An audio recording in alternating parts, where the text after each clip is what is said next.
साथियों, इस वक्त हम उस स्थान पे हैं जहाँ पर वो नदी का उद्गम स्थल माना जाता है कि यह जो अब तस्वीर देख रहे हैं और यहाँ पर जो भक्त प्रणाम कर रहे हैं वह स्थान है जो एक पर्वत है जहाँ से कमंडल से निकल कर के यहाँ पर उन्होंने जल प्रवाहित शुरुआत हुई है।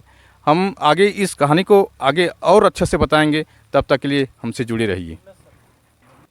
चलिए दोस्तों, हम अभी ऊपर चढ़ेंगे। हमारे बीच अभी जो स्थानीय श्रद्धालु उन्होंने बताया कि अभी दर्शन करके उतर रहे हैं और आगे अभी किसी प्रकार के डर नहीं है। हम आगे जाके और आपको दिखाएंगे, तब तक के लिए हमारे वीडियो के साथ बने रहिएगा।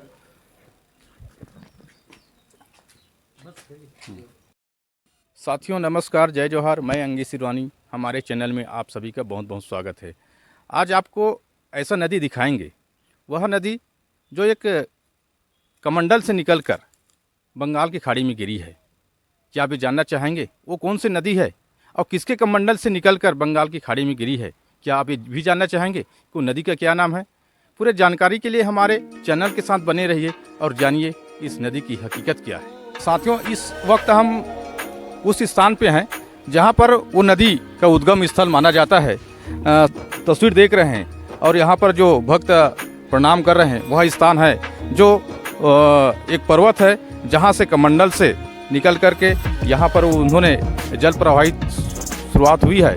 हम आगे इस कहानी को आगे और अच्छे से बताएंगे, तब तक के लिए हमसे जुड़े रहिए। इस वक्त मैं धमतरी जिला के नगरी तहसील, जो धमतरी जिला से 80 किलोमीटर की दूरी पर है, और नगरी तहसील के अंदर वनांचल क्षेत्र में जो एक सिहावा पर्वत है, जो यही पर्वत है, हम यहीं पर पहुँचे हैं। और जो पर्वत चढ़ने का जो स्थान है और जो रास्ता, यही सीढ़ी है। हम आगे चढ़ेंगे और बताएंगे। बताया गया है कि ऊपर जो पर्वत है वहाँ पर एक ऋषि है जो तपस्या में लीन है, और उसी के कमंडल से ही निकल करके वो जो महानदी निकला है वो वही है। हम आगे जाएंगे और बताएंगे कि वास्तविक में वहाँ पर और हकीकत क्या है। तब तक इससे जुड़े रहिए हमारे साथ। भैया, आप कहाँ से आ रहे हैं? अच्छा, दर्शन करने के लिए गए थे। अच्छा, वहाँ लोग बाग है ना? अच्छा, अभी कितना ऊपर है और वो सिंगरी से बाबा तक पहुँचने में?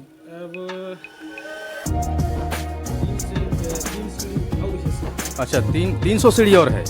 अच्छा, अभी हमारे बीच एक श्रद्धालु हैं। कहाँ से हैं भैया?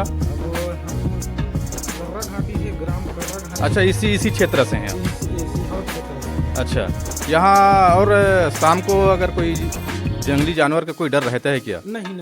जैसे अभी जा रहे हैं तो वैसे कोई डर नहीं है? नहीं। अच्छा, क्योंकि हमने सुना था कि इधर इस पहाड़ी में जंगली जानवर निकलते हैं। अब निकलते हो फिर जो अभी नहीं निकलते। अच्छा, क्या नाम बताया आपका? देवधर यादव। हाँ, चलिए ठीक। चलिए दोस्तों, हम अभी ऊपर चढ़ेंगे। हमारे बीच अभी जो स्थानीय श्रद्धालु उन्होंने बताया कि अभी दर्शन करके उतर रहे हैं और आगे किसी प्रकार के डर नहीं है। हम आगे जाके और आपको दिखाएंगे, तब तक के लिए हमारे वीडियो के साथ बने रहिएगा।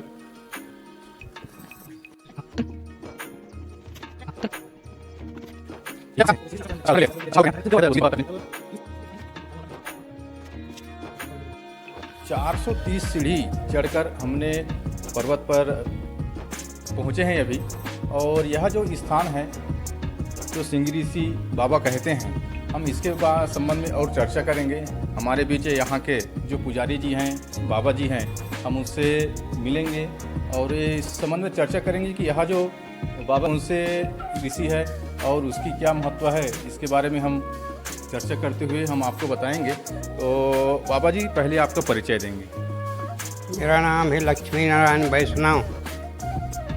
यहाँ तीसरा पीढ़ी बीत रहा है सेवा करते हुए। ये है महेंद्रगिरी पर्वत। महेंद्रगिरी पर्वत में सिंगी ऋषि तपो स्थान, यहाँ अलग जगह रहे सिंगी ऋषि महाराज। यहीं से सिंगी ऋषि महाराज अयोध्या गए थे पुत्रष्टि यज्ञ करने के लिए, और वहाँ से राजा दशरथ यहाँ पुत्रष्टि यज्ञ करे के बाद में राजा दशरथ को 4 रत्न प्राप्त हुआ, राम लक्ष्मण भरत शत्रुघ्न।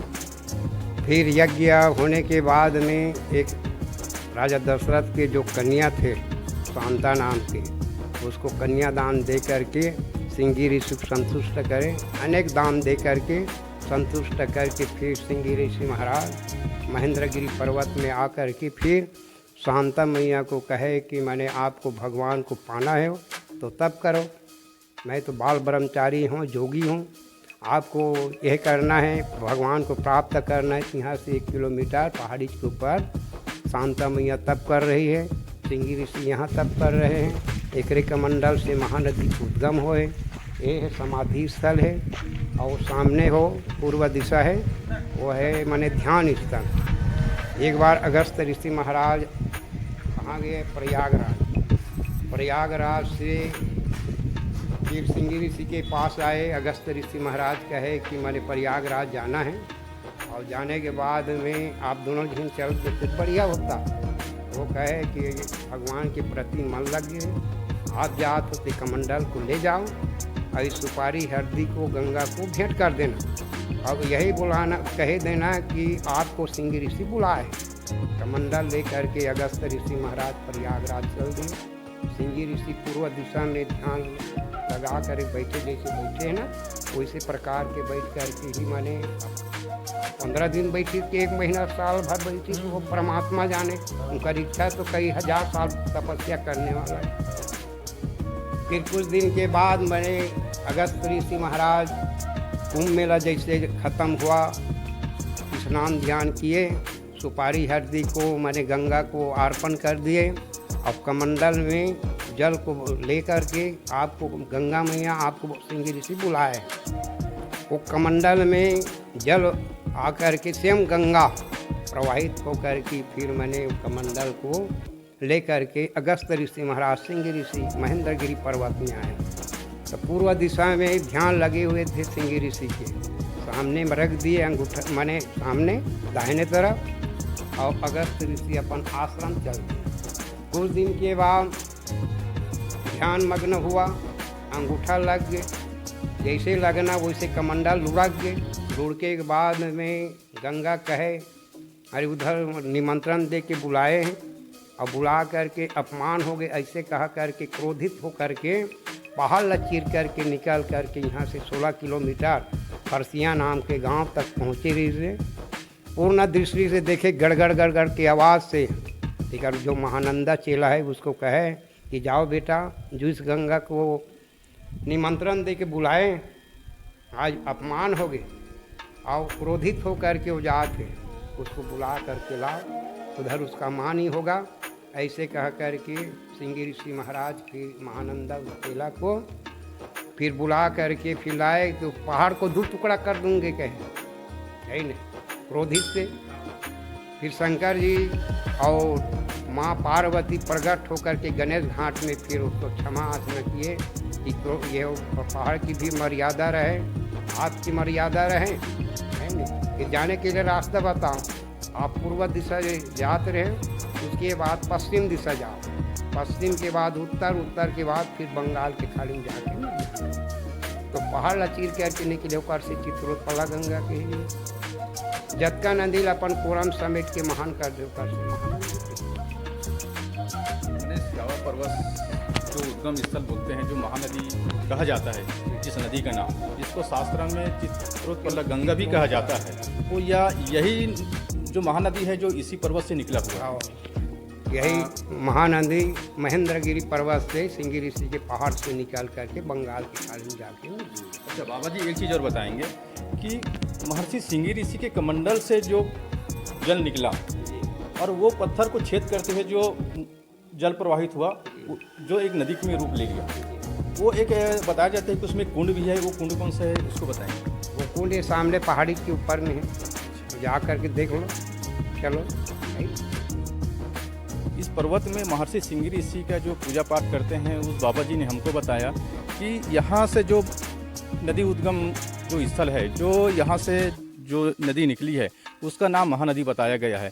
हम इस नदी का नाम महानदी क्यों पड़ा, और कैसा पड़ा इसके बारे में हम पूरे विस्तार से हम बताएंगे। उससे पहले जो महर्षि सिंगी ऋषि के कमंडल से जो पानी निकला, उसके बाद वह पानी से जो कुंड बना, उस कुंड के बारे में अभी हम आपको दिखाएंगे और वो बताएंगे कि वहाँ कुंड से ऐसा क्या हुआ कि वहाँ से पानी निकला और जो नदी के रूप ले लिया।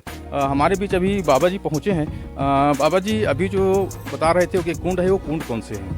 ये कुंड है यहीं साले सिंगी ऋषि के पूर्व दिशा में घर करते थे। यहीं कमंडल अगस्त ऋषि रख करके चल दिए आश्रम। यहीं से मैंने अंगूठा लगे के बाद में एक कमंडल है सिंगी ऋषि का, एक उसका प्रभाव है कमंडल। यहीं से कमंडल से अंदर से स्रोत करके फिर नीचे महानदी गंगा बन करके बंगाल की खाड़ी में जा करके मिली है। सिहावा में स्थित महेंद्रगिरी पर्वत से सिंगी ऋषि बाबा के कमंडल से गंगा मैया जो निकलकर पूर्व दिशा की ओर गई, वो यही स्थान है। बताया जाता है कि जो फरसिया ग्राम है, जिसको महामय के नाम से जानते हैं, वो उसी स्थान में हम खड़े हैं और यहीं से वापस हुई। हमारे बीच यहाँ के बाबा जी हैं, उससे थोड़ा से हम जानकारी भी ले लेते हैं। बाबा जी यहाँ पूजा पाठ करते हैं क्या आप? जब पाठ करने वाला तो वही गए, फिर गुरु से गए ना। और ये थोड़ा सी जानकारी चाहिए कि आपके माध्यम से थोड़ा हमारे दर्शकों को एक जानकारी हो जाए कि सिंगी ऋषि के कमंडल से गंगा मैया की ओर गई और इसी के प्रार्थना से यहाँ से जो वापसी हुई वो इसी स्थान है। हाँ, ऐसी आस्ती स्थान। अच्छा, ये जो अभी ये छोटा सा पुल दिख रहा है वही है? हाँ, वही है। अच्छा, चलिए धन्यवाद बाबा जी, आपको प्रणाम। साथियों, यह शास्त्र में माना गया है कि चित्रोत्पला गंगा है और वही यहीं से वापसी हुई। आगे हम इस वीडियो को और आपको दिखाएंगे, तब तक के लिए हमें इजाज़त दीजिए।